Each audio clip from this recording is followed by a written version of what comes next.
Hola, bienvenidos a unprofesor.com. Hoy vamos a descubrir qué es la célula y cuáles son su estructura y sus funciones. Una célula es la unidad más pequeña o unidad mínima morfológica y funcional de cualquier ser vivo. Esto significa que es la pieza más pequeña en la que yo puedo descomponer un organismo vivo sin que pierda su individualidad como organismo vivo. Es decir, si yo cojo mis células epiteliales y las rompo en trocitos, ya no sé si estoy hablando de una célula de planta, de una célula de animal, de una bacteria, pero siempre que yo mantenga mi célula como célula, yo puedo determinar qué ser vivo es. Una célula siempre se origina a partir de otra célula precedente, no aparece así, de la nada. ¿Sí? Esto fue una teoría que en su momento se desbancó, porque pensaban que los organismos vivos aparecíamos por generación espontánea, y no es así. Siempre venimos de una célula precedente. Por otro lado, una célula es un sistema abierto, lo que significa que intercambia tanto materia como energía con el medio ambiente. Esto es lo que permite que yo pueda captar alimento y oxígeno desde fuera y también que excrete aquellos productos que ya no los quiero y no me hacen falta, como puede ser sudor, como pueden ser las toxinas en forma de pipis, cacas. Las células tienen un tamaño variable y una forma muy variable también. Vamos a ver algunos ejemplos. Las células procariotas, que son células que no tienen núcleo, de esta diferencia hablaremos en otros vídeos. Por ahora solo vamos a hablar de algunas curiosidades. Las células procariotas tienen un tamaño que va entre 1 y 10 micrómetros. Piensa que un micrómetro es una milésima parte de un milímetro. Cuesta de imaginar, cuesta de ver, pero es que son muy chicas, muy pequeñitas. Las procariotas pueden ser bacterias, por ejemplo, de esas que limpiamos los sábados por la mañana cuando estamos haciendo limpieza, o bacterias de las que viven dentro mío y que me ayudan a hacer la digestión. Ahora, células eucariotas, que son las que forman mis ojos, mis manos, las plantas, los hongos. Esas son del orden de 10 veces mayor. Van de 10 a 100 micrómetros. Lo que pasa es que hablar del tamaño de las células es un poco... hay que hacer una simplificación un poco exagerada porque vamos a ver que hay una variabilidad entre células brutal. Por ejemplo, los espermatozoides. Los espermatozoides son de 53 micrómetros, más o menos. Mis óvulos son de 150. Es 3 veces más grande un óvulo que un espermatozoide, por lo menos.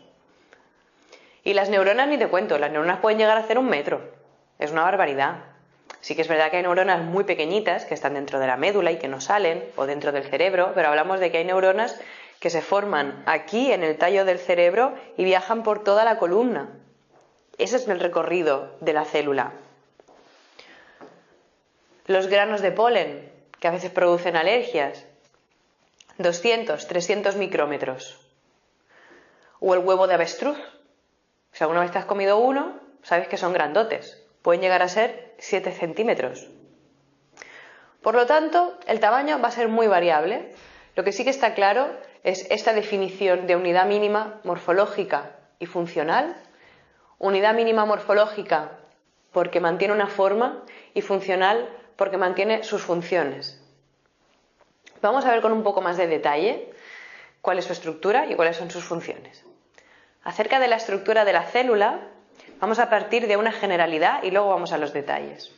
La generalidad es que la célula siempre está formada por una bicapa lipídica, que es lo que hace que haya un medio interno que queda separado de un medio externo. También hace que haya unas concentraciones de iones dentro distintas a las que hay fuera. ¿Sí? O sea, hay una diferencia entre, digamos, el agüilla y las cosas que hay dentro y el agüilla y las cosas que hay fuera. Eso es gracias a la bicapa lipídica. Hay el citosol, que es ese agüilla que digo yo, ¿vale? Es el medio en el que está todo disuelto. Citosol o citoplasma es lo mismo, puedes llamarlo como prefieras. También está formado por ADN. El ADN es el material genético hereditario. y también contiene tanto biomoléculas como iones. Ahora, con un poquito más de detalle, si nos fijamos en la bicapa lipídica está formada en su mayoría por fosfolípidos. Hay un poco de colesterol, hay proteínas, hay algunas cosas más, pero la mayoría es fosfolípido. Para que nos hagamos una idea, eso es como si yo tuviera un vaso de agua y le dibujara en la superficie un círculo de aceite. La parte que queda dentro sería el citosol, sería el contenido de la célula, y ese circulito de aceite sería la bicapa lipídica. Todo lo de fuera sería matriz extracelular. Como lo que estoy haciendo es separar dos medios, eso es muy cañero, porque lo que va a hacer es que la célula tenga una barrera de permeabilidad selectiva. Es decir, que yo dejo pasar lo que me interesa, no todo así por amor al arte, no. De hecho, esa permeabilidad selectiva permite que la célula controle su homeostasis. ¿Qué quiere decir esto? Quiere decir que la célula necesita una concentración determinada de iones sodio, por ejemplo, en su interior.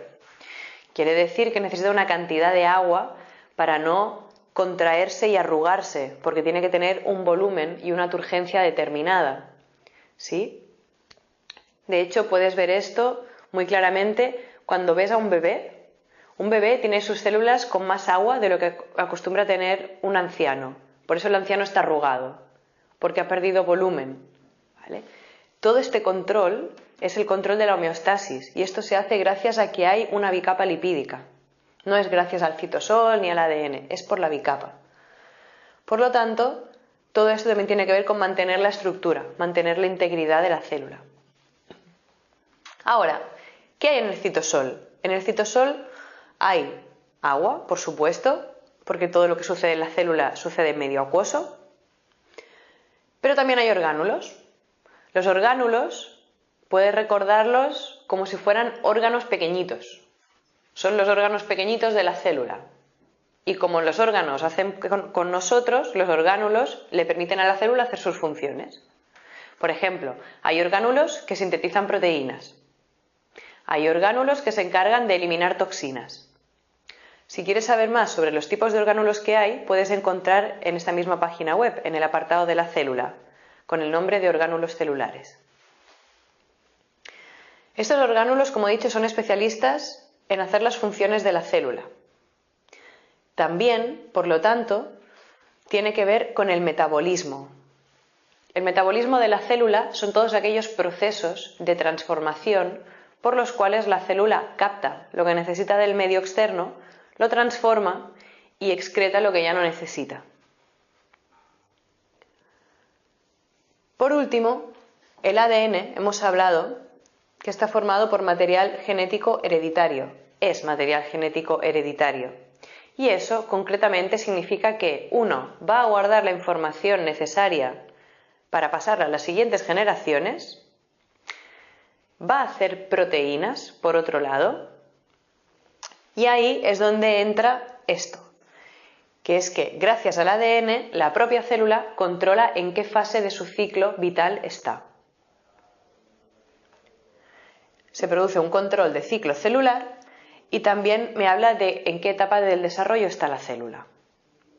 Todo esto puedo entenderlo cuando estudio con más profundidad cómo es la estructura, los orgánulos y el metabolismo de la célula. Ahora, ¿cuáles son las funciones que definen una célula? Vamos a verlo ahora. Acerca de las funciones, vamos a hablar de las 3 funciones elementales que tiene que cumplir cualquier célula para considerarse como un ser vivo. La primera que tiene que hacer por ella misma es nutrirse. Si no se nutre por sí mismo, no se considera que esto sea un ser vivo ni que sea una célula. La nutrición tiene que ver con el proceso del metabolismo, que hemos hablado anteriormente. La segunda función que tiene que hacer toda célula es la de relacionarse con el medio donde vive. Relacionarse o comunicarse lo vemos, por ejemplo, cuando yo, de ser una masa amorfa de células, que es lo que pasa cuando el óvulo y el espermatozoide se unen y forman el cigoto, a través de una comunicación las células se diferencian Y entre comillas, una le dice a la otra, tú vas a ser neurona, yo voy a ser hepatocito, yo voy a ser epitelial. Todo eso es por señalización química, o también llamada quimiotaxis. Las células no entienden de palabras, entienden de señales químicas.